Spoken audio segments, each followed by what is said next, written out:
2020 at 7:30 p.m. May we please stand for the Pledge of Allegiance.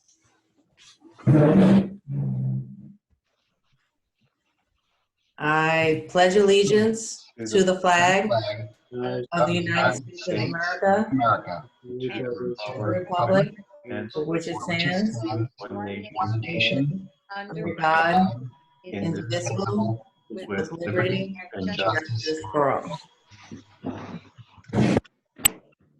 Welcome to a meeting of the Board of Education of the Borough of Watchung. Please be advised that this and all meetings of the board are open to the public and media consistent with the Open Public Meetings Act, and that the advance notice required therein has been provided. This is a special meeting of the Board of Education of the Borough of Watchung for the purpose of the annual budget hearing. This meeting will be conducted remotely using communication technology.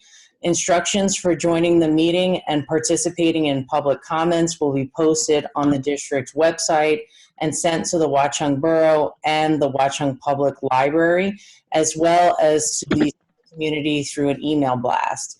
The public will have an opportunity to be heard as shown on the agenda at a point in the meeting provided for the public to address the board. Recording or photographing other than for private or personal use requires the consent of parents/guardians whose children may be included in the image. Action may be taken. Can we have a roll call, please? Mr. Barbella? Here. Mr. Baccarelli? Here. Mrs. Harvey? Here. Mrs. Ingracia? Here. Mr. Kraft?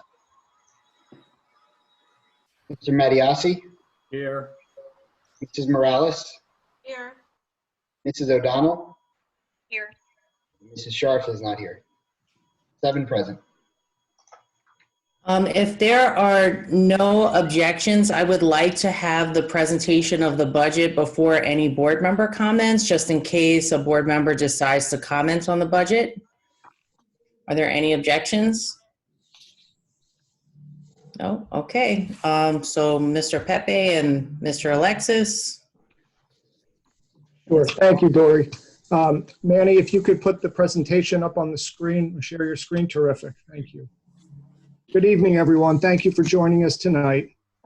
Unfortunately, as you know by now, Governor Murphy extended the school closure through the end of the academic year. Though we do not know when schools will reopen, we will continue to work on a reentry plan for when it is deemed safe to return to school.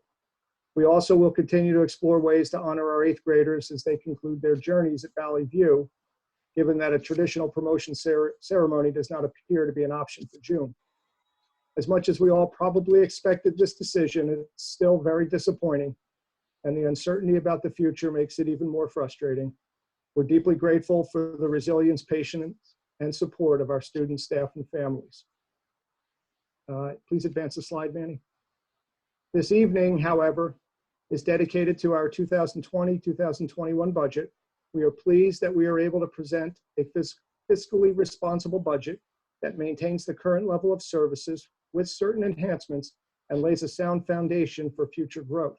I want to thank the board members for their questions, suggestions, and support throughout the process. Together, we have developed a very sound plan.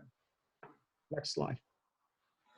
Before presenting the actual numbers, I want to take a few minutes to discuss our instructional vision, which has guided the budget process this year. As I have explained before, we believe in cultivating a culture of authentic inquiry, which places students' critical and creative thinking skills at the center of the learning process. We believe in the importance of teaching students to be articulate communicators and effective collaborators, and in developing learners who are passionate about ideas, know how to ask the right questions, and explore solutions to problems. Deepening our commitment to interdisciplinary connections and ensuring that the curriculum continues to evolve are critical elements of this vision. And we know that having a safe learning environment, physically and emotionally, is the foundation for learning, and we will continue to focus on social and emotional wellness and physical safety. Next slide, please. We were pleased with the results of last year's state testing. As you'll see, we exceeded expectations in English language arts and met them in math. Also, the achievement in student growth percentiles, that is how students performed compared to students with similar test scores in the past, exceeded expectations. These strong results are evidence of the learning that is taking place in the district, and we thank our teachers and our students for this good work. At the same time, we know that there is room for growth, and we are committed to continuous improvement. We also see the scores for what they are, the results of a process. We believe when you focus on learning first, the results take care of themselves. And as we raise and unify expectations across grade levels and schools, even stronger results will follow in the future. Next slide, please. Our budget objectives are aligned with this philosophy. They have been informed by our strategic intention to improve teaching and learning for all, increase operational efficiency, and reconcile past financial constraints with future plans for growth. This year, we have been successful in creating a balanced budget within the 2% cap without using any prior year's fund balance other than the state required amount. Next slide, please. We were able to do this because we followed a philosophy of making people a priority. So instead of cutting positions to save money, we look for ways to improve educational experiences and reduce expenditures in the process. Next slide, Manny, please. Aligned with that guiding principle, we have budgeted for a redesign of the preschool with an enhanced curriculum, a certified pre-K teacher, school hours that mirror Bayberry's, and a view toward future expansion.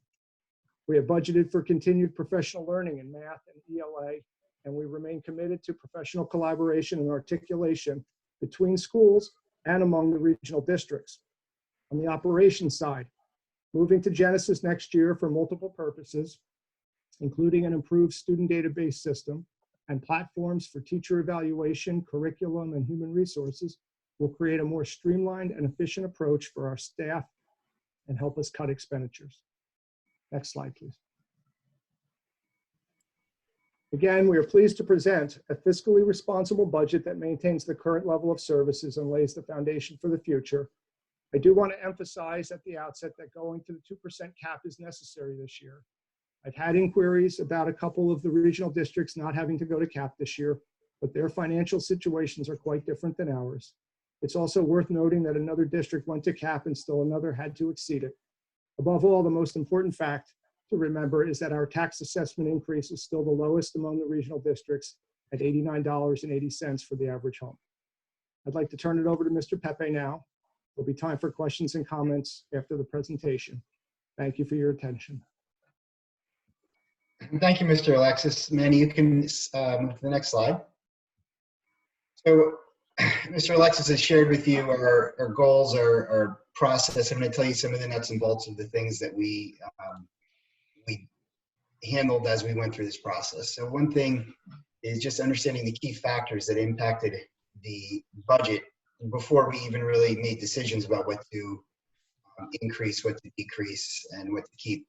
And you know, one thing that starts is your enrollment projections, and our enrollment has continued to decline slightly. Nothing terrible, but what that means is there's no enrollment increase from the state aid. The resources that we're dealing with as far as revenues are tax levy or state aid and any surplus from prior year, which I'll talk about in a little bit. The major costs that we've handled, which you'll see later, the numbers that go with this are our salaries and benefits, our special education costs, and of course, capital projects, keeping everything maintained and making sure that our security needs are met and that all of the buildings are ready to go. You can move forward, Manny. This just shows a pictorial version of the history of our enrollment. As you can see, it has been on a decline, not a steep decline, but a decline going over the last 5 years or so. Manny, next slide. And now I have a few slides that show some of the detailed numbers for the enrollment. For anyone who's watching this, if I move too quickly, we're just we want to get through the presentation, but this presentation is available on the website. So if you wanted to take any time to look more carefully at any of the slides, you're welcome to do that through the district website. One thing of note on this slide, which shows anticipated enrollment numbers over the years, as they've, this is at the district level, it shows Bayberry and Valley View, but the out-of-district column kind of tells an important story that we need to understand as we look at the costs in this budget. And over the years, we've gone from having one out-of-district placement as early as 4 years ago to we are currently at 8. And working to make sure that we're providing the services needed. If we have the ability to educate any of those students in-house, we will bring them back. Currently, we do have a very significant increase in the number of out-of-district placements. Next slide. This one's a lot more numbers. So this tells you Bayberry. The next slide will show you Valley View, and this just goes through grade level by grade level. I don't need to spend a lot of time on this. I will say that the projected numbers in the bottom row basically come from sliding the prior years up one grade level, with any minor exceptions that I already know of, which is very, very few. So if you look at, for example, first grade in FY20 was 68, second grade in FY21 is 68. So diagonally, that's kind of how the numbers go. Next slide. And the same thing applies for Valley View. So in fifth grade in FY20, we had 59, so we project 59 in FY21. And that's how we come up with enrollment numbers. These are based on our numbers taken from Power School, our student information system, at the time the budget was prepared. Next slide. This takes that same data and breaks it into class sizes. This is a familiar thing that we've seen in the past in presentations, and this shows you from 1920 to our projections for 2021, how the class sizes have changed as you go through. The only significant change is going from second grade in 2019-20 to third grade in 2020-21. You'll see a big jump because we go from 4 sections to 3 sections. Other than that, the numbers tend to stay pretty close to the same. Our class size numbers are within the range that the board has approved, and they're pretty good. I'm pretty happy with where they are. They do not give us much room for move in either direction. We could not cut any sections and maintain our standard of class size, and we didn't need to increase any sections this year. So we're maintaining the number of sections. Next slide. So here's an overview of our revenues, and you'll see that there's a total increase of about $500,000 in revenues. That comes from our tax levy increase. 2% tax levy increase equals $236,231. The state aid increase that was provided to us back in March was $108,704 previous year. And then that budgeted fund balance is an interesting number. So that is an amount that was basically left over at the end of FY19, that's 2018-2019 school year. When the audit is completed at the end of the year, the auditor gives us that number, and this is based on state laws and what we have to use money for. So that's money that was excess surplus in 2018-2019. Any excess surplus we generate this year would go into next year's budget presentation as budgeted excess surplus. So that's what that number is. Then I have a breakdown of the budgeted revenues. This is just where all the different sources of our revenues. Local tax levy is our largest. Other local revenues are our tuition for preschool and our monies that we earn in interest through our banks. We do a pretty good job with that. The budgeted fund balance I already mentioned, that's the excess surplus from 2018-2019. Capital reserve withdrawal is a dollar amount that we looked at the capital projects we want to complete next year and what we have in our reserve. And that is money to cover the projects that we feel are top priority for 2020, 2021. State aid is never given to us by the state based on our enrollment, and federal grants is a estimate. You typically estimate about an 85% or a 15% decrease in federal grants every year. It doesn't always get decreased, but we don't have the actual numbers until after budgets are. Next slide. Okay, so this graph shows some of the same information. The last year's approved budget and then what we're projecting for this year, broken out into specific categories. So again, the total of this particular slide is just our local categories, our local sources. So that's your tax, your local, your local property tax, your miscellaneous revenues, which is extraordinary aid calculations. We have tuition, we have that withdrawal that we're going to make from our own capital reserve. These are our local sources. Next slide. Manny, can you advance? Thanks. The top half of this shows other sources. So we had local on the previous slide. This shows our state and federal sources of revenues.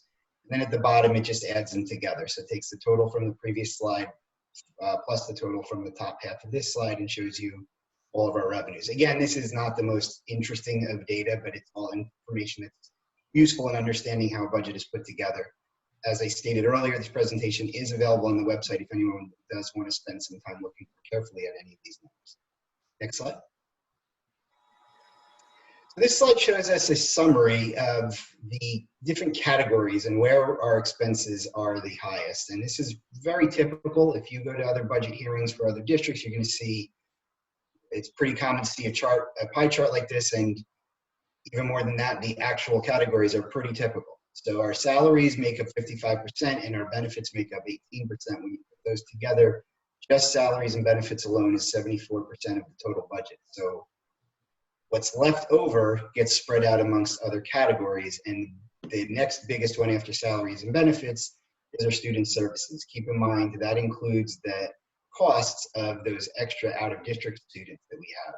It also includes the cost of our child study team and of the related services that we provide, speech, OT, and PT. Next slide. Okay, this shows our same categories, just showing you how we compare to the prior year. The light blue is the previous year, and the dark blue is the light blue is 2019-20. The dark blue is the projection for next year. What's telling on this slide, something I just want to draw your attention to, is the only two bars that got higher are salaries and student services. So we did, as Mr. Alexis stated earlier, we're very proud that we were able to maintain a level of services with a very tight budget, and we were able to make it work. Those were the only two that and that's all governed by contract and law, so there's really not much wiggle room in those budget lines. Next slide. And just like we talked about the sources of revenue, here's our key appropriation, just a little more detail behind it. Salaries and benefits, as I said, that's your 74% of your budget. And the increases in salary and benefit come from contractual, the teacher contract with the 3% increase each year for salaries. We have an additional one position in administration. I just want to clarify, that's not a new position from what we currently have. That's a new position from the prior budget, because we have a position currently that wasn't in the previous budget. And then the medical benefits, that's an increase we got from our broker. 7% is the amount that they are increasing. Special education costs, as we said, out of district increase is significant. We went from 4 out of district placements to 8, and that explains why that number has increased significantly. The teacher aid increase, so you understand this. Again, this is not an increase over what we currently have in place. What this isn't an increase is an increase over last year's budget. When the budget was put together, there was an anticipated amount of aids needed for special ed programming, and that amount turned out to be significantly more. So we currently have more aids than we had expected last year, and this budget we're putting forward for next year maintains the level of teacher aids that we currently have in place, which is an increase over what was budgeted. In related services, there's an increase there for a particular need for a behaviorist, and some other smaller amounts to add up to that 91,000. In capital projects for this year, we have about $345,000 in planned projects, and there's a program we're very excited about, the NJ Direct Install program, which is an 80% funded by the state program. Sounds too good to be true, but we did our due diligence, and it really is true. This is money out there that if you do certain types of programs, and it's intended for small districts because there is a size limit, and we just we do fit within the limits, so we were approved for the program. Basically, what this means is that we're going to get 6 rooftop units and some other interior and exterior lighting upgrades for the cost of about 1 or 2 rooftop units to us. The rest of the cost is covered from this state funding source, which is fantastic news. So that $345,000 in projects, in reality, is closer to $700,000 or $800,000 worth of work that we're going to accomplish using that program. We're excited about that. And then we did also budget from our own for 2 additional rooftop units on top of that, 2 additional HVAC. Next slide. And the capital reserve, we mentioned $298,000 that we're withdrawing from capital reserve to cover the cost. This just lays out what the specific projects are that money is intended to cover. We have our energy savings projects. And again, that $50,000 is not the full cost of it because a large part of that is part of the NJ Direct install program. Same thing with the HVAC units. That $187,000 is about enough for the 2 units. It's the 2 units plus a portion of the 6 units that's going through the NJ Direct install. We have a few floors that need to be encapsulated. They do not need to be abated. They just need to be covered over, and that's the cost for that. And then some security upgrades. We're trying to make sure that we're compliant with Alyssa's law and looking at a few other upgrades to improve the security on our campuses. Next slide. And just some understanding of the ways that we do save money. We do engage in shared services. We have cooperative purchasing through ed service commissions for things like utilities, technology support, and supplies and materials. We are part of a joint insurance fund for our property and casualty insurance, which means that we have the benefit of participating with other small districts and having the joint insurance fund negotiate our insurance rates that stay manageable. Then we have some interlocal agreements. We work very well with our Watchung Borough, and they have, we work together on things like snow removal and salting, field maintenance, gasoline purchases. Next slide. Okay, so this is a summary of all of the information that I just flew through, and I apologize, but we do want to get to the chance for answering questions. But this again summarizes what we've talked about. What's interesting about this slide is that if you notice, the top half and the bottom half have the exact same numbers. And that's what we're trying to show here, is that we do have a balanced budget. The amount that we're generating in revenues in each of our funds is exactly the same as the amount that we have appropriated. The 3 funds we have, these are the 3 main funds that all districts report on their budget. The general fund, which is most operating expenses. We have special revenues, which is grants. That's things like our IDEA money and our ESEA money, used to be called NCLB. And then debt service, we currently do not have any debt, so there's no debt service revenues nor debt service payments in the budget. Next slide. And to bring this to a close, the big question that I know, as a resident in a town, whenever I hear a budget presentation, this is the slide I'm always looking for. So what does this mean for me? How is this going to impact my taxes? Mr. Alexis alluded to this earlier. Our total, if you look at the increase, the last row in the table, the increase for the average home in Watchung Borough is going to be $89.80. And a complicated calculation, and it only helps if your house happens to be right at $719,783 in assessed value. So what I did is at the bottom of the slide, I tried to give a way for people whose houses are worth more or less than that amount, just an estimate.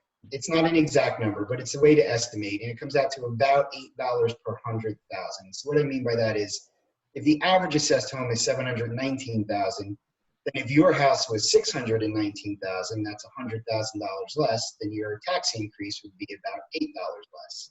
So your tax increase in that case would be about $81.80. And to know how much your tax is, you'd have to look at last year's bills to add that on. I know it's a little bit confusing, but the key here is that when you look at compared to the other districts, as Mr. Alexis stated earlier, we are lowest in the region as far as the tax increase for the average assessed home. And I think that's it. If you go to the next slide. All right. So at this point, we're going to do board member comments first and then open for the public. Mrs. Harvey.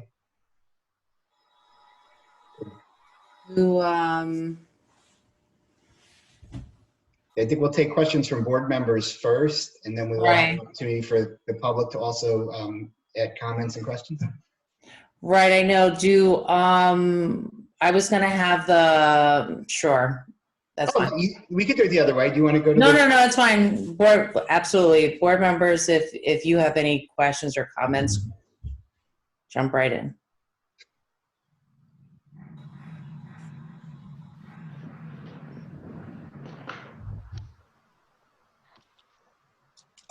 I'd like to thank Mr. Alexis and Mr. Pepe for their thoughtful and diligent work on next year's budget and the great cooperation with the Operations Committee. I'm was intimately involved in the budgeting process. I think they did an excellent job. So I have no further questions or comments. I do want to talk about last week's board meeting, but I will do that with the board's permission, after we have the budget vote, or I can do it now, which seems kind of out of place. I think, we can do it. I'll move the board members' comments to after the comments from the public on the budget item, so that we can hear from the public first if they have any questions. So I'll have the board member comments right after it. Does any other board members have any comments about the budget? Thank you for your work, Rich and George. Okay, so we'll go to comments from the public on the 2021 budget. We welcome input from the public. There are 2 times during the meeting when the public is invited to speak. The first opportunity to comment on agenda items only is now. The second opportunity for public comment is towards the end of the meeting. Total time allotted for a public comment is 30 minutes.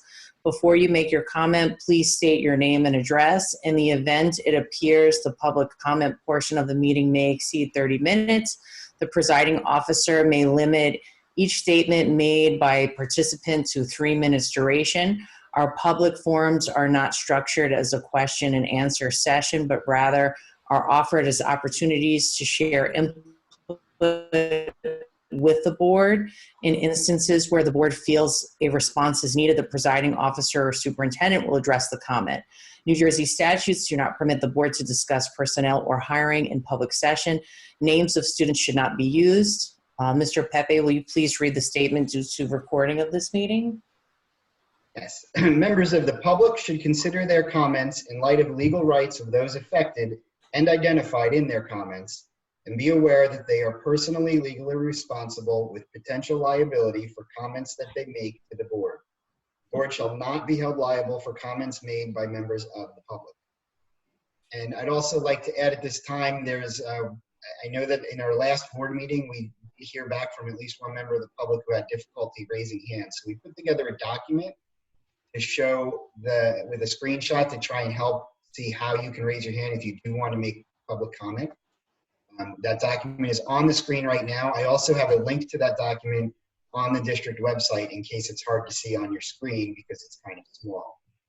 But just to reiterate, if you are from the public and would like to comment or ask questions, you can go to the participants panel and click the raise hand button at the bottom.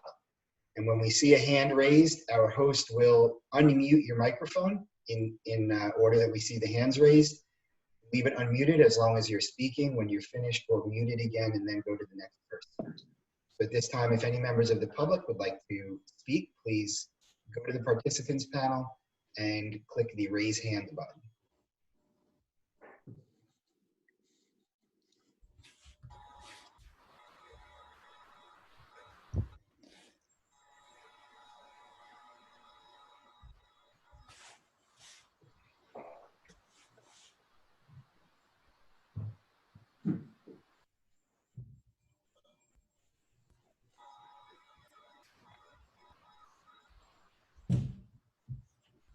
I don't see anybody.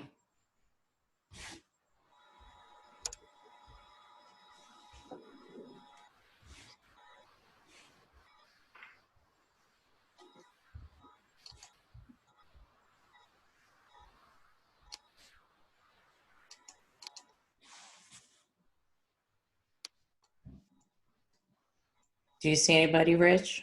No, I don't see any hands being raised at this time. I'll just reiterate the document. If you're having trouble and you can't read the document, it is on our website. If you go to the agendas, the Board of Education page, the agendas, minutes, and handouts, I think it's called attachments. All the way at the top of the page, there's a link that says public instructions for public comment.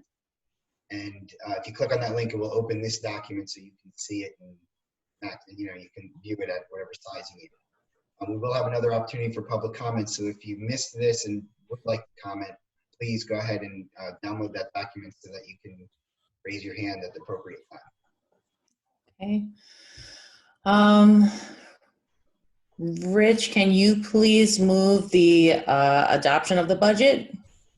I move adoption of the 2021 school year budget. Can we have a second? Second, Gail. Any discussions? Roll call, please. Mr. Barbella, Yes. Mr. Buccarelli, Yes. Mrs. Ingracia. Yes. I didn't see if Mr. Kraft joined us. Is Mr. Kraft there? No. Mr. Mattiasi, Yes. Mrs. Morales, Yes. Mrs. O'Donnell, Yes. and Mrs. Scharf, I believe, is out, and Mrs. Harvey. Yes. Okay, motion passes with 7 votes. Then we'll go to board member comments. Any comments from board members? This is Gail. I just wanted to ask, which school needed the capsulation of the floor? Was it the flooring for asbestos? I believe those floors are all at Bayberry. Oh, they're at Bayberry. Because I thought when the construction was done, it was all taken care of. No? You know what, Mrs. O'Donnell, let me double check that with Mr. Walker, our buildings ground supervisor. I thought that he had said they were Bayberry, but I will get back to you on that. Okay, thank you. Gail, this is Joe. That is not correct because we took care of 2 other classrooms last year of abatement of asbestos flooring. Okay. All right, thank you. Comments from board members? There's nothing else on the budget. I wanted to talk about last week's meeting, but I'd defer to any budget questions first.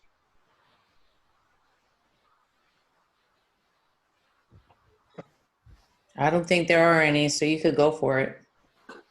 All right. Although I was not able to attend the last meeting of the board, I, of course, watched it with interest the next day and wanted to give my personal observations on the proceedings. As all of you are painfully aware, it's a time of great stress and anxiety for our community, including the school district, our state, country, and indeed the entire world.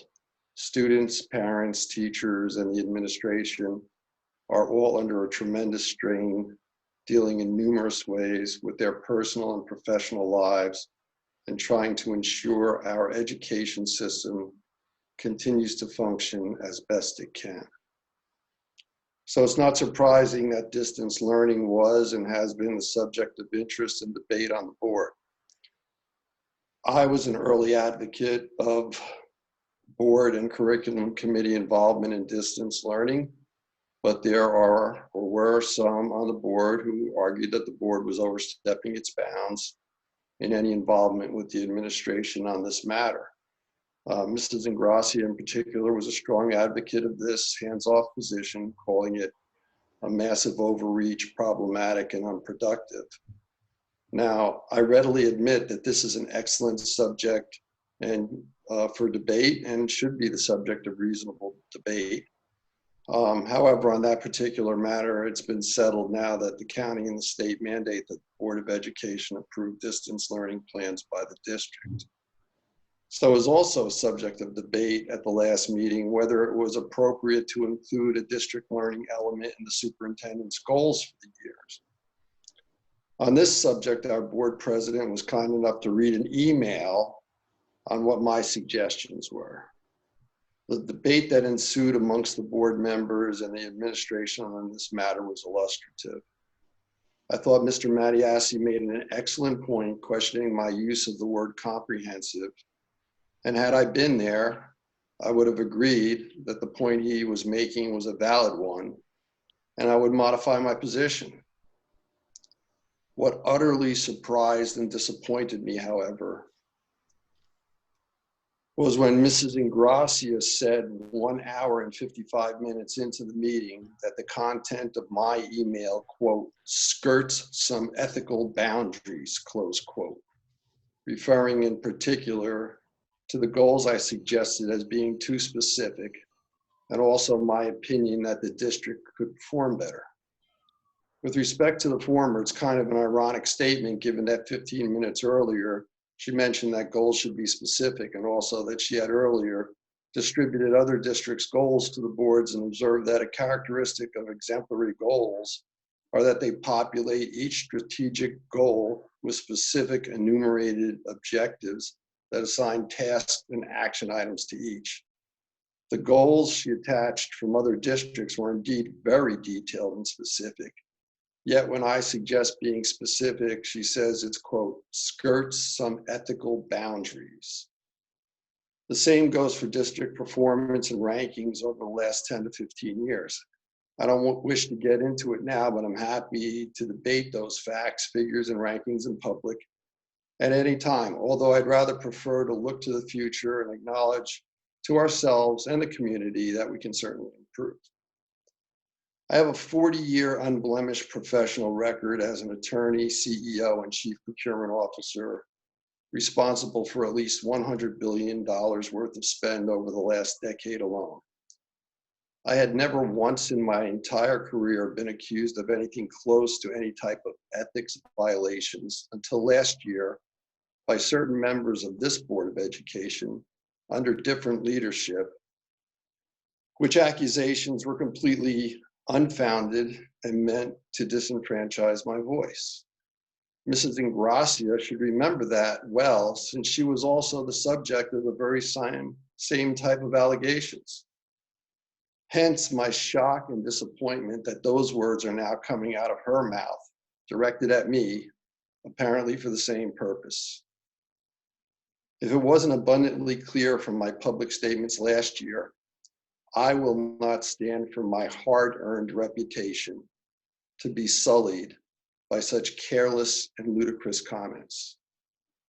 My point is this: we don't always have to agree with each other on this board, but I strongly believe we owe it to the public, the schools, and ourselves to encourage open, honest, and most of all, respectful debate, and leave the mean-spirited, mudslinging rhetoric behind, especially during times when so many people are going through such hardship.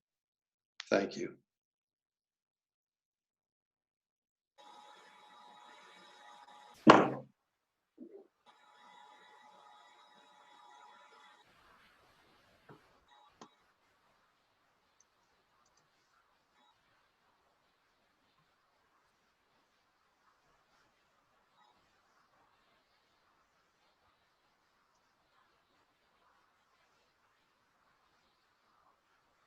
Dory's on mute. Does anybody have any other comments? Because if nobody does, I definitely want to say that I agree that we might not always agree as board members, but that we do need to come to a consensus and we need to stop the false accusations. I really thought we were past accusing each other of such things, such as, micromanaging the schools and ethics violations. And those were definitely tactics that were used last year. And I thought that we were going to be better than that. This is a type of bullying because, frankly, That's what exactly it is. It's bullying, and it's being used to, demean board members in public, to stifle our progress, and to stop us from having honest dialogue with each other and in our committees. And it's very unfortunate, and I hope that it doesn't continue. This behavior was very evident at our last board meeting, and I implore each of the board members that not only during these times, but also just any time, to treat each other with just more understanding, respect, and professionalism. We're 9 different people with 9 very different voices that should be respected. And we were elected to steer, our school district in a certain direction for our community, for the future of the kids. And, that's what we're here for, is for the children. So we should be focusing on them at this point. On a different note, I did want to say that it is National Nurses and Teachers Appreciation Week. And I would like to thank all the nurses and teachers for their dedication and hard work. You do not go unnoticed, and you are appreciated for all of the service that you do provide our community. And I want to thank all of you for what you do. So if there's no other board member comments, we can have comments from the public. And please remember to state your name and address before you make your comment. And I'm sure Mr. Pepe will jump in about the hand raising item again. Yep, once again, that document is up on the screen still. It's also available on our website. If you are looking at your Zoom screen, at the bottom of the screen, when you scroll down, you should see a bar pop up, and there's a button that says Participants. If you click on that button, a list of all the participants who are in the meeting currently will show up. When you look at the bottom of that list of participants, there's a button that says Raise Hand. If you click that, a blue hand will come up next to your name, and that will let our host know that you're interested in coming to the mic for public comment. So at this time, if there's anyone who would like to comment from the public, please raise your hand and we will unmute your mic. While you're waiting, it's Gail. I just want to also tell you, last week it was Principals Day also. So thank you, principals, for all your hard work too.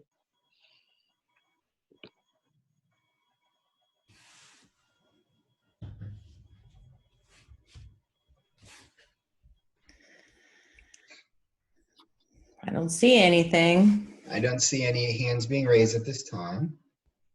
Wait another minute.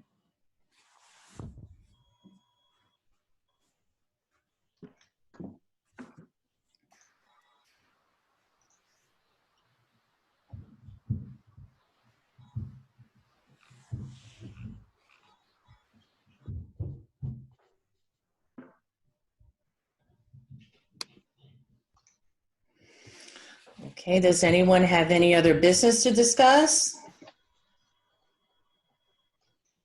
Can I have a motion to adjourn? Motion to adjourn. Second, Gail. All in favor, say aye. Aye. Aye. Any opposed? Thank you for joining us this evening. This meeting is adjourned.